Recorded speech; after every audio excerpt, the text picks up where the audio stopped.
on the Odyssey. So we began with a bang and we're going to end with a whimper. I'll do my best. The poets and philosophers do marry, and these two things can be blended. But I'd like to focus on the Odyssey as nostos, as homecoming. The Greek word nostos means homecoming. And I'd like to center in on Odysseus the man. This man who, for the Greek culture, embodied arete, the Greek word that means virtue. And there was a queen named Arete in the Odyssey. Virtus is a Latin word. Odysseus is the man that you would like to be if you're Greek. He does have flaws, however. But he's also held up to us as an exemplar or as a paragon. Would you like to be like Odysseus? And in what ways might he already be like you or you like him? So, the Odyssey asks us this question. Where are you heading and where do you want to go? Isn't that your question still today? Where do you want to go? And if we're honest, we're like Odysseus, constantly stepping off the track that we've decided to be on. Sometimes a track we've decided with finality and clarity to be on, but we step away. And don't we in various ways impede our own progress? Here's what C.S. Lewis writes about progress. He says, we all want progress. But progress means getting nearer to the place you want to be. And if you've taken a wrong turning, then to go forward does not get you any nearer. If you're on the wrong road, progress means doing an about turn and walking back to the right turn. And in that case, the man who turns back soonest is the most progressive man. Yes, we're apt to stumble and get off track. But where do we want to go? And in the case of Odysseus, it's clear that he wants to go home. And nostos is a homecoming. This is the primordial homecoming story. He's given us the word, Odysseus has. He's given us the word Odyssey. Imagine if your name was so associated with a wandering journey and the attempt to come home that your name just meant that. If you're James, then perhaps a Jamesy would become a wandering quest, or a Johnsy, or a Maggie, and perhaps a trusty minivan would go by the name. He drives a new Jamesy. Odysseus' story is a story of wandering, a story of adventure and quest, a story of wrong turns, a story of seeking a way back home. And the Greek word for homecoming is nostos. And aren't we all fond of homecoming? And if we're not fond of homecoming, don't we still wish we had a bright, warm home to return to? The word home settles deep in our bones. Home connotes fire and hearth, welcome and refuge, order and peace. Who really doesn't long for home? Odysseus does, and he weeps for home, even though he is the most valiant warrior, a man strong and cunning, the most capable in battle. He didn't want to leave his home for battle, even though he eventually did, as Christine mentioned, having to leave after trying to foist a ruse upon everyone by pretending to be mad. Odysseus had his own beautiful wife, Penelope, whom he often remembered making him very much unwilling to leave Ithaca in the first place. And so when he was called upon by a collection of Greek kings to go fight in Troy, he did feign madness, but he had to leave. He had to leave. So alas, he went on his way to Troy to fight. The clever, scheming, wily Odysseus, the man of many twists and turns. His wiliness would serve him well in the war against Troy, for it was Odysseus' plan to come up with the so-called Trojan horse. The result of that in the Iliad was the destruction of Troy. But now, after the destruction of Troy, Odysseus must get home. After 10 years of war, we might guess that he was in his early or mid-30s now, and his younger wife, probably 10 years younger, was waiting for him to return home to Ithaca. That would make Odysseus maybe 35. And now he's got to journey home, and it's going to take another 10 years. Penelope maybe 25, waiting for him for another 10 years. It shouldn't take too long, we think, to just return home. It's not that far geographically. It shouldn't take long, but it does. And why does it take 10 years for him to get home? Because Odysseus is polytropic. You weren't expecting that, were you? This is how Homer describes Odysseus in the opening line of the Odyssey. Sing to me, O Muse, of the man of many twists and turns. Anthropos, polytropos. Polytropos. The Greek word is polytropos, and we know the Greek adjective poly, which means many. We see it in the words polymath, polyglot, someone who knows a lot of languages, poly this and that. Polytropos means many turns. And those who study English rhetoric know that a trope is the turning of a phrase. Irony is a trope by which we turn one word to mean another or its opposite, such as in the phrases airline food, or jumbo shrimp, or old news, and virtual reality, or working vacation, or that was seriously funny. When we say she really knows how to turn a phrase, we're speaking of tropes. Even our phrase, the tropics, has a reference to the turning, in this case, the turning of the globe near the equator, where predictable climate resides along with a great variety of delicious fruit. Even our word anthropology retains the turning phrase, for anthropos, which is Greek for man, means a turning. A turning. Tropos means a turning, and ana means upward.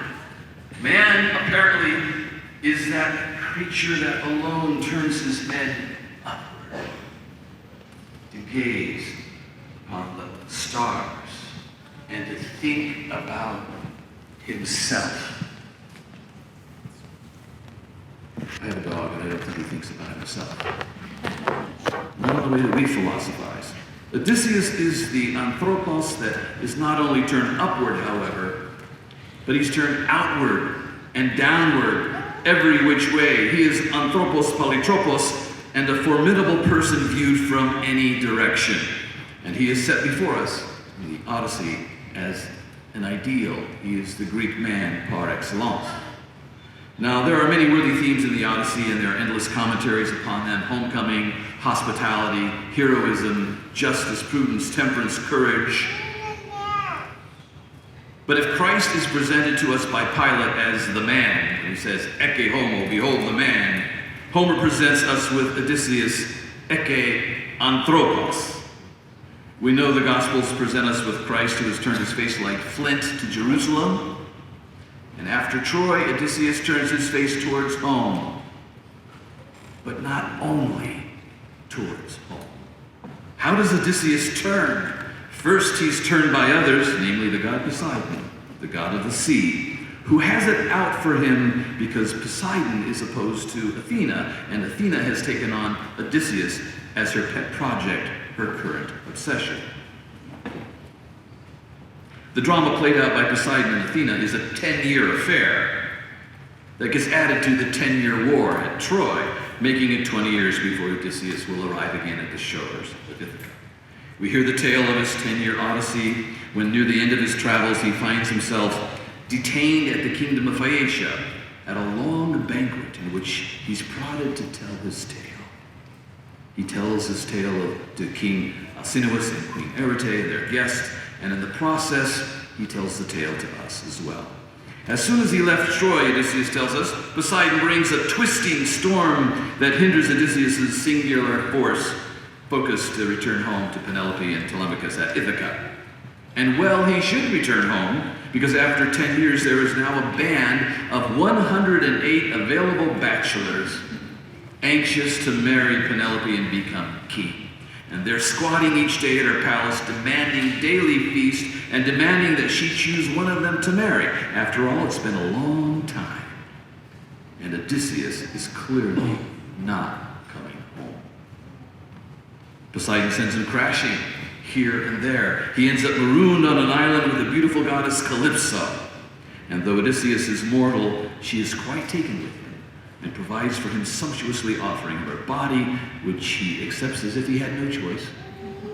Fine food and beautiful setting, all for 7 years. And the 7-year interlude only serves to make the suitors back at Ithaca more antsy and Penelope more despondent. Calypso even offers to make Odysseus immortal, as Christine mentioned. And who wouldn't take that offer? How about you? Stay here, live with me, be immortal. But not Odysseus. He weeps for Penelope, but it took him 7 years to get to this point. He weeps for Penelope, longing to return home, weary first from war, now weary after 7 years cavorting with a goddess in paradise. What kind of man is this? Has he not come to his senses, much like the prodigal son that we read about in the New Testament? He's ready to return home after lusty living, but not as a servant, but as the rightful king of Ithaca. With some help from Athena and Hermes, the messenger god, he's set free from Calypso on a raft he has made with his own hands, because he's crafty in this way too. He can make things. He can make rafts. He can do so many things with excellence. Poseidon is still allowed to buffet the seas and make his journey a twisting, tough go, but he is delivered exhausted, ruined, and wrecked on the seashore of Phaeacia. And there he's welcomed in the palace of one king, Alcinous, yes, and the wife named after virtue, Queen Arete, where he's given the opportunity to tell his long story. So we can know that Odysseus twists and turns on the sea, in large part thanks to the schemes of Poseidon, who opposes him. But it is not only Poseidon who turns his ship, Odysseus himself will turn the rudder. He turns his ship aside when we would expect that he would not turn his ship aside. He turns aside, actually, on several occasions. This gets to the curiositas that Carol was asking about. He turns aside. He turns aside to explore the land of Cyclops, a fatal decision for several of his men, who end up being gobbled up by the Cyclops named Polyphemus. In this case, poly is blended with phemus, and Polyphemus means many times spoken or many times renowned. And when Polyphemus asks Odysseus his name, Odysseus answers that his name is nobody, which in Greek is outis. He says, I am outis. And when Polyphemus, who loses one eye on account of Odysseus and his craft, cries out for help, he yells, Outis is attacking me! Outis is attacking me! Which means nobody is attacking me and no help comes.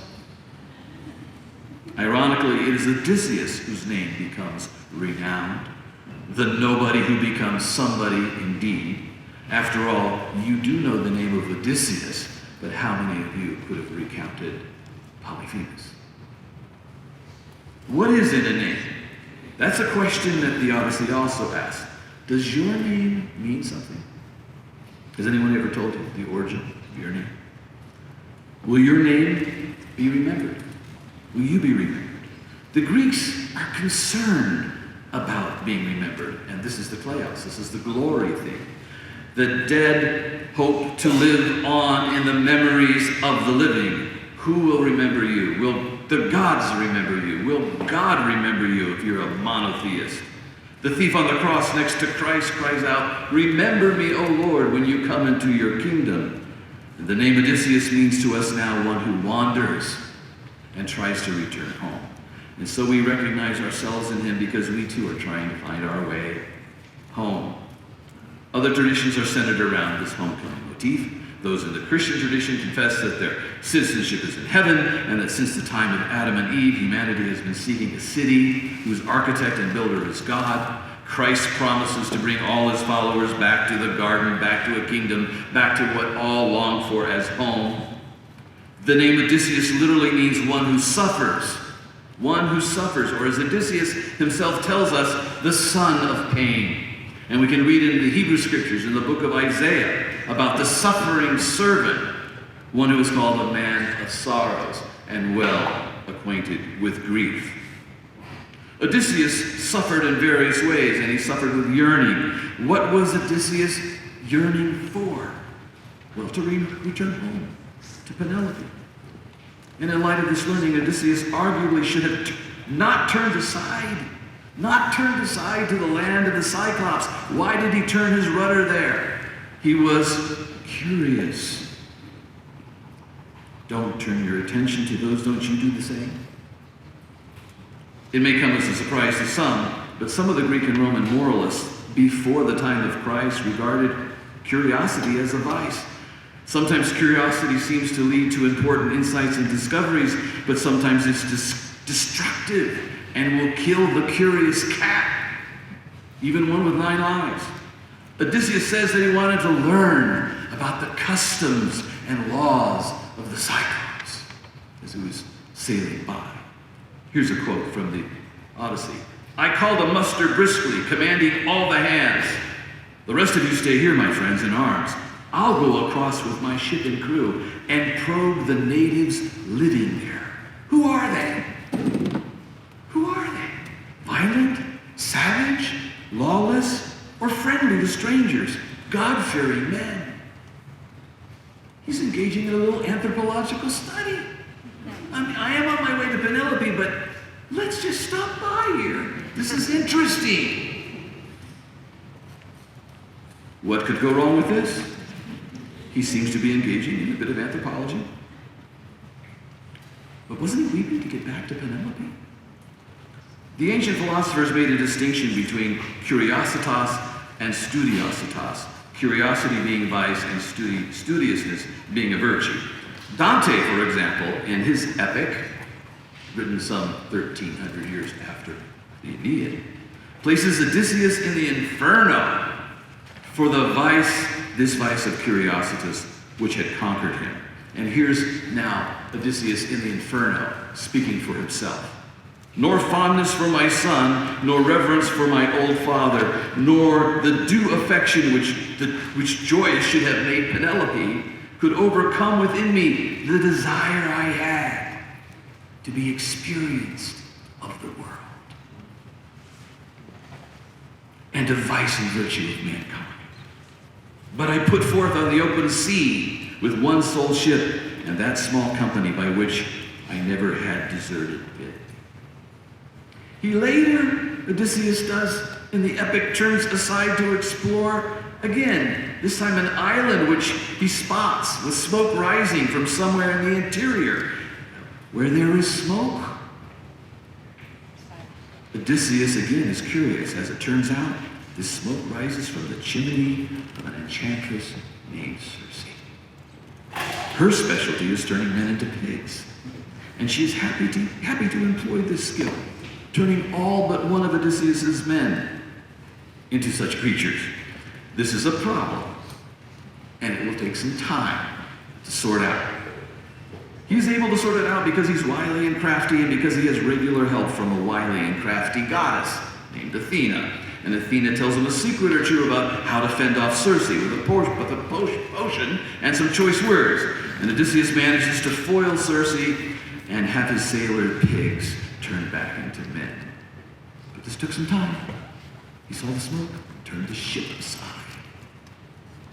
In fact, we learn that Athena seems attracted to Odysseus because she's like him in this respect. Crafty, scheming, a fitting mortal-immortal pair. So towards the end of the journey, she reveals herself plainly to Odysseus, and they exchange these fitting words. And this is Athena speaking to Odysseus. "Any man, any god who met you would have to be some champion lying cheat to get past you for all-round craft and guile. You terrible man, foxy, ingenious, never tired of twists and tricks.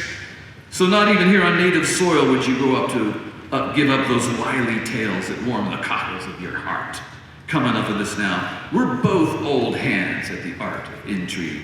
Here among mortal men, you're far the best at tactics, spinning yarns, and I'm famous among the gods for wisdom and cunning wiles too.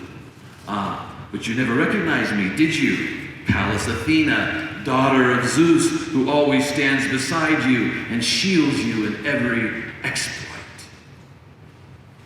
Athena is present with Odysseus every step of the way, but she only intervenes on her own terms, seemingly enjoying the drama that she, to a very large extent, oversees.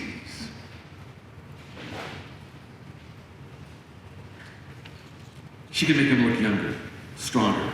She can make sure that wherever he goes, words will be given him to speak that are just the right words at the right time. Wouldn't you like to have the daughter of Zeus guiding you, inspiring you along every step of the way?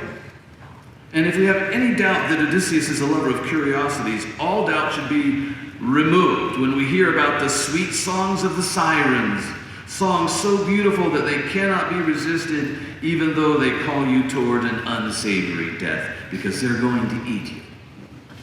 He is determined to have his cake and eat it too, or to hear the siren song and not be eaten by them, which is precisely their custom. Bind me to the mast, he tells the sailors, those who were just recently pigs. But plug your own ears with wax so you will not hear their sweet, irresistible songs. And strapped to the mast, he sails by the sirens, and he hears their enticing music, and he even calls out to the sailors to unbind him so that he could heed their words that would have killed him. But crafty man that he is, he succeeds in this too. He has it both ways. Isn't that like you? Don't you want it both ways? Don't you want your cake and to eat it too?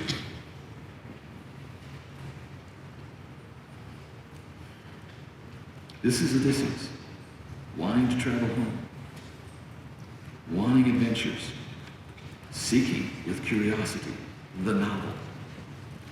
And it's our story as well. He's curious, we find out, even in Hades.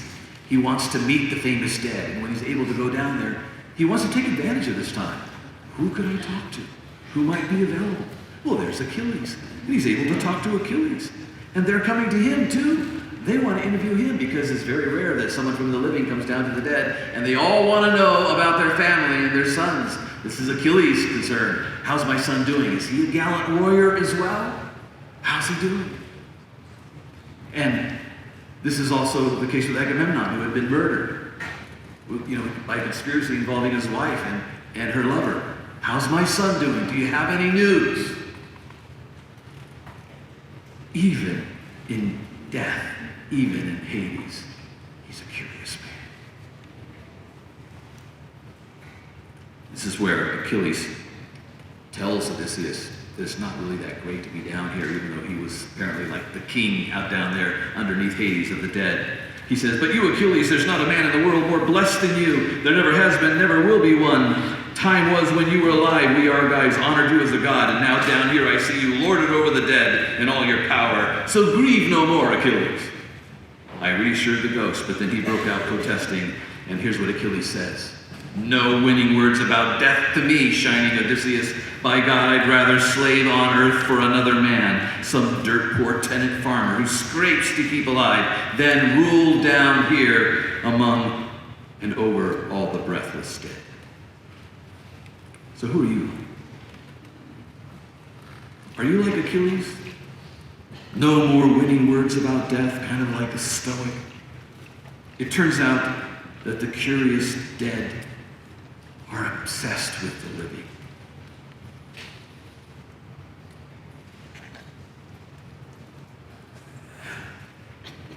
He gets a prophecy from another person down there. In this case, it's Odysseus, the prophet, and he's told that he must keep going. He must get back. He's told how he can get back to Ithaca. And finally, he does. He's told at last, and he gets these words, at last your own death will steal upon you, a gentle, painless death far from the sea. It comes to take you down, borne down with years in ripe old age, with all your people there in blessed peace all around you. This is what he hears. That's not a bad report. He's going to end well, die in peace, despite the fact that he made decisions based out of his curiosity that resulted in the untimely death of many of his own sailors and soldiers. In one Christian tradition, the Orthodox tradition, there is a regular prayer for a Christian ending to our lives, painless, blameless, and peaceful, and a good defense before the dread judgment seat of Christ. From the Greek tradition revealed in the Odyssey, to the tradition of Judaism, Islam, and Christianity. We've been obsessed with how we might return home. Most of those who deny or disbelieve in any mythic home for humanity nonetheless find the idea fascinating enough to enjoy an Odyssey in its many forms, from the entertaining movies and novels that enchant us, like the movie Brother, Where Art Thou?, which is based on the Odyssey by the Coen brothers, to the Lord of the Rings trilogy and the films, to the coming movie based on the Odyssey, directed by Christopher Nolan, coming soon. Why do we universally enjoy the prospect and adventure of a homecoming, especially one that requires endurance, prudence, and courage, even conflict and craftiness? If hunger proves that there is bread, maybe our own longing for home proves that such a home is real. And with that, I conclude.